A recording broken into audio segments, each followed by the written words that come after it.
Hey beauties, good evening to you. You know, beautiful people, I'm here thinking about this Diddy and Cassie saga. I mean, there were other, women who I suppose made complaints. I remember hearing a woman some time ago talk about his abusive ways some years ago, and it went nowhere. It wasn't, she didn't make it sound as horrible as Cassie had, but I never forgot it. And I said, this is a man that I'm going to watch, and I heard horrid stories of, what he would do to Kim, that on and off girlfriend that he had, and he has a few children with, and she had that Kim Porter. Beautiful lady. And as I sat and I started to think on my God, the abuse, you could feel the anger. You could feel the resentment, not necessarily towards Cassie, but something that was deep seated and deep rooted within him. I said to myself that he reminds me of many people who are like that, right here in Jamaica. Horrible people. They may not physically kick you when you're down and, they throw you one side. But when he was beating upon her in a horrible manner that even men, because they have the bro code, that no matter what they do, they tend to defend each other. That you hear, I mean, there is this one actor that I follow, he does skits, Mike Bless. I don't know his real name. I don't know if that's really his name, Mike Bless. He said, I'm not calling him a human, like he said he called him an animal or something like that. That when you see men hit out on him, you must understand how bad that video was. He could not even, he didn't, what bothers people? I think that is why his apology means nothing. He could really, there could be that side that he's he's genuine, or he's sincere. There could be that possibility. As far as it may seem, as a farce as it may seem, he could genuinely be sincere, but why it's not going to be accepted?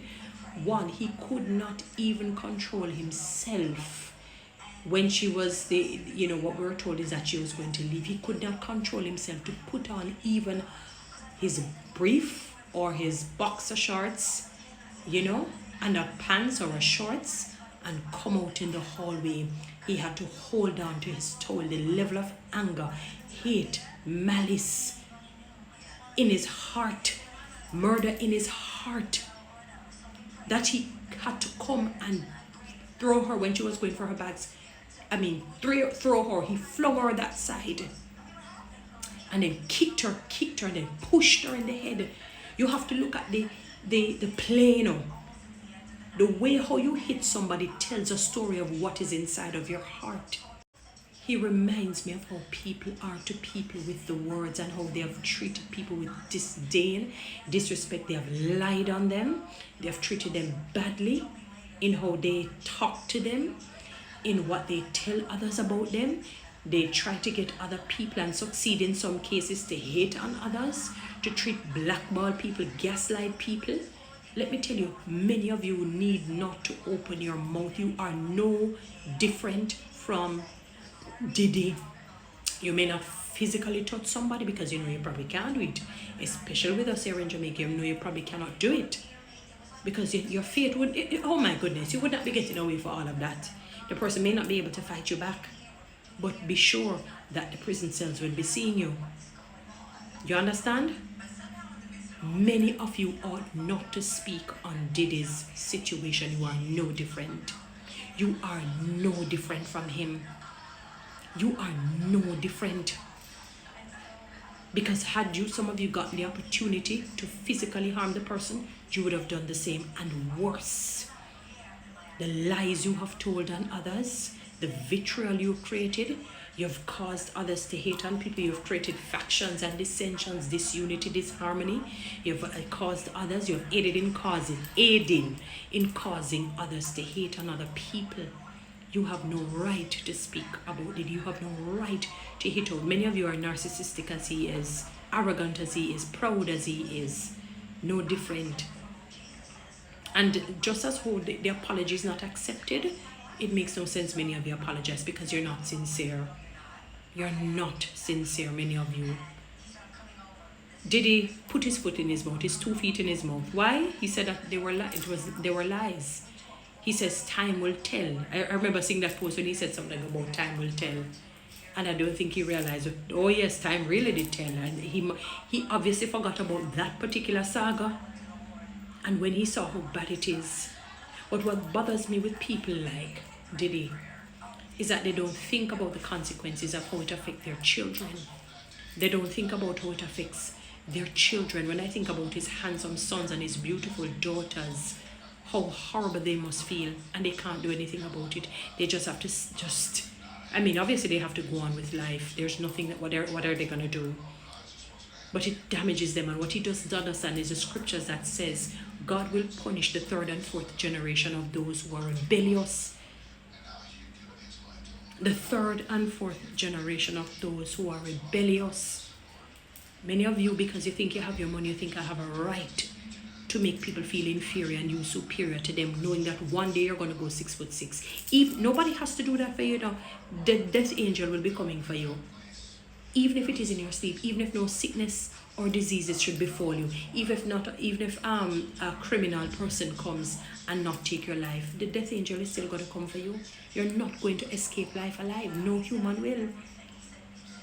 So with that reality, how can you think that you're superior to somebody if the person who you're inferior to, both of you are going to go to this experience a similar fate, not necessarily in a heinous way. They may not go through the horrid of life the way you are going to, or you have, but you're going to exit life not alive. Many of you have no right to speak on Diddy.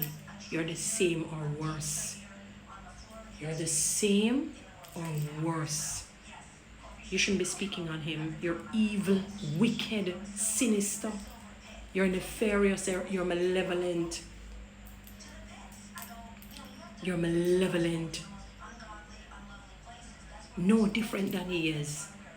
It's just that some of you just may not have the money that he does to go into a hotel and do something like that. But had some of you got that chance, you would have done it or worse.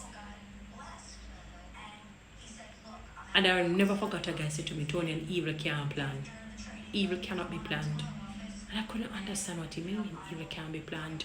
In other words, you're planning, but God is wiping. You're planning, but God is setting the foundation for you to go. I've often said, if when you dig a hole, dig 2, but you and your shadow, one for your shadow, one for the physical body, both going into it. Not the person. They may slip and seem as if they're going into the pit, but only you and your shadow going into it. Many of you should open your bone shell. Don't open your mouth. You need to shut, as an uncle of mine would say, shut your shop, shut your trap, shut your mouth. Because the evil that you have done to people, the wicked you have done to people, it is astronomical. Do not open your mouth and speak about Diddy. You are the same or worse. You are the same or worse. You have not even scratched the surface of the part B of the first commandment, loving thy neighbor as thyself, or treating people the way you want to be treated. You say, watch the video. What Diddy has done, that is what you have done to people psychologically, emotionally, verbally. You may not have done it physically as yet. And Jesus says, I say unto you, you have heard in your heart, if you commit adultery, this and that would happen, but I say to you that from the mere fact you thought about it, you have committed it. From your thought about it, you've committed it. You know how many of you have destroyed people's lives because of your lies and your slander and your rumor? Your heart is just evil and wicked and filled with guile, filled with jealousy, filled with hate, filled with malice, filled with resentment, malicious and malignant envy and jealousy. You make Saul, Old Testament Saul, and even New Testament Saul look like angels. You're evil and you're wicked. You make Diddy look like what he has done is, it should fade into insignificance. In comparison to what you have done to others. Many of you, with your words. Shut your trap. Don't open your mouths. But deal with yourself first before you try and talk about somebody else's situation. Guys, Follow me on TikTok, subscribe to my YouTube